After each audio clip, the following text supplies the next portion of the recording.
Hi, this is Jessica with SmarterValues.com. Today we will be reviewing Tandoor Chef Chicken Tikka Masala, and I will be showing you how to make chapati bread from scratch. Namaste hai, which means hello in Indian. I hope you all enjoy our first video, and hopefully there'll be many more to come.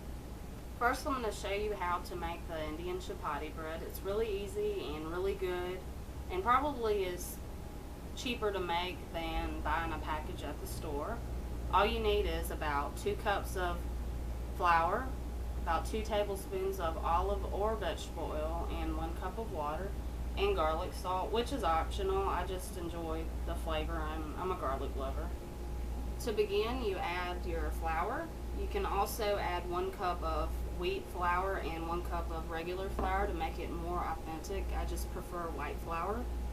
You then add your 1 cup of water, and now you add the olive or vegetable oil, and I'll add my garlic salt. I really like garlic salt, so I add quite a bit.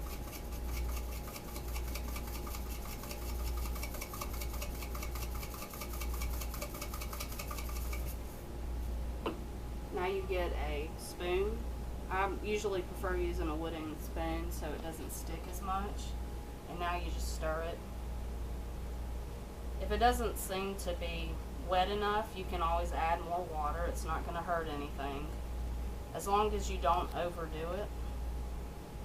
You just stir it till it's mixed pretty well. The next step in making the chapati is to knead the bread. I like using wax paper. Just spread some flour and get your bread.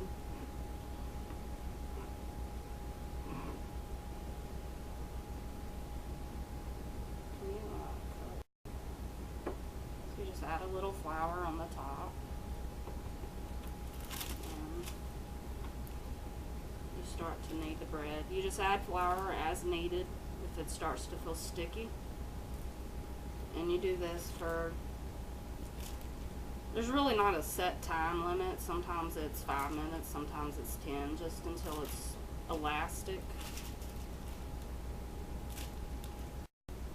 I've been kneading the bread approximately 6 minutes. If you can notice, it's no longer sticky. Has a pretty elastic texture to it. I just didn't think it was necessary for you to watch me knead bread for 6 minutes. The next step is to grab another piece of wax paper or cutting board. I prefer wax paper, and you separate the bread chunk into little balls. And the size of the balls pretty much determines the size of the chapati in the end. But you're separating them into the little balls, and you're going to set them on the side for about 10 minutes to let the dough set.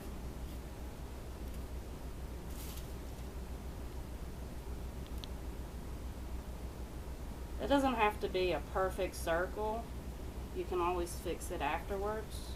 Now that it's been about 10 minutes, your dough should be ready to be rolled.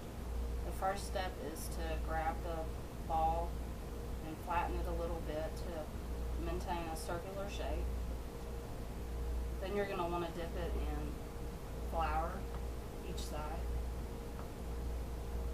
Put it on your flour cutting board. I prefer to use a cutting board because wax paper tends to wrinkle up while you're rolling the dough.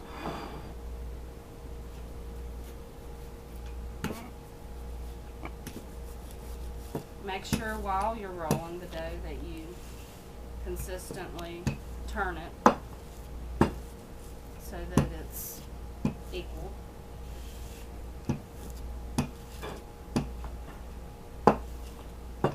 It's not a perfect circle, that's okay. The bread's still going to have the same flavor.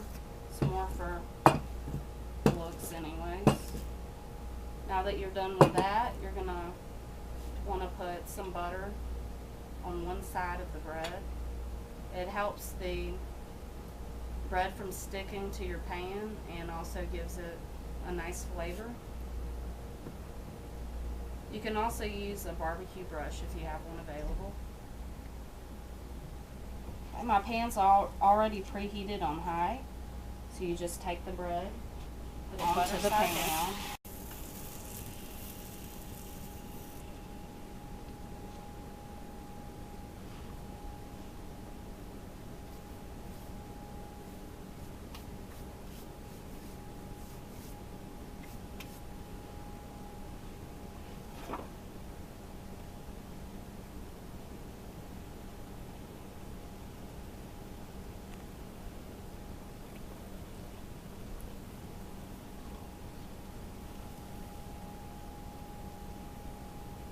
If you notice the bubbles are coming up out of the bread, that means that I guess I made it the right way.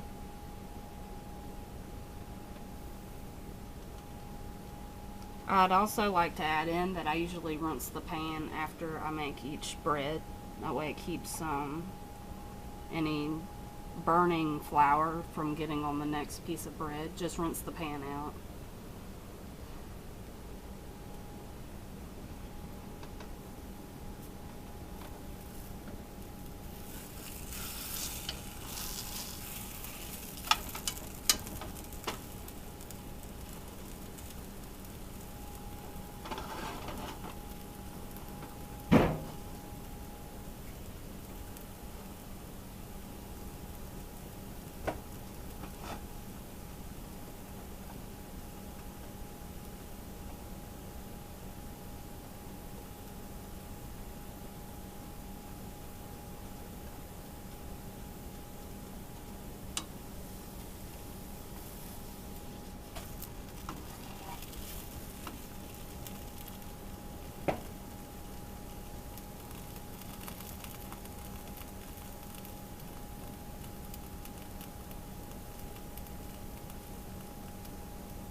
I wanted to add in at the end of making this, I got kind of lazy, I'll admit. So you can also spray any type of no-stick cooking spray to the end. There's olive oil, butter flavor, and it also makes the bread puff up really good, as you notice. Keeps it from sticking.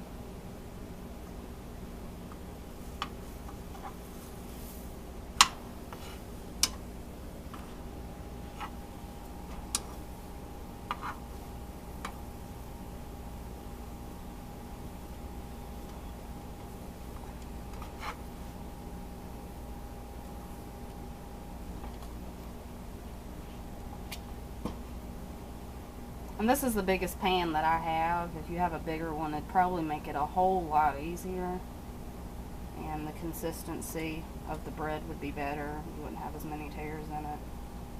But see the bread puffing up.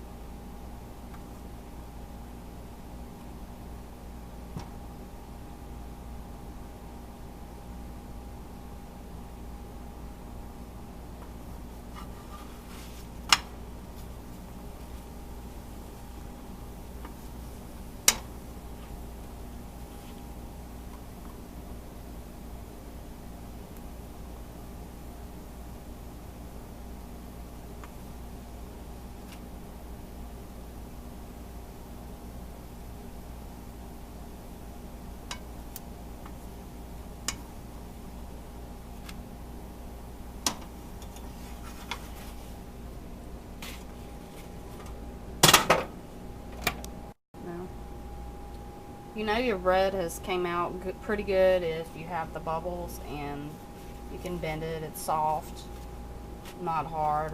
This is one I made with the non-stick spray, and at the bottom this is the one I made with the butter. They're both flexible.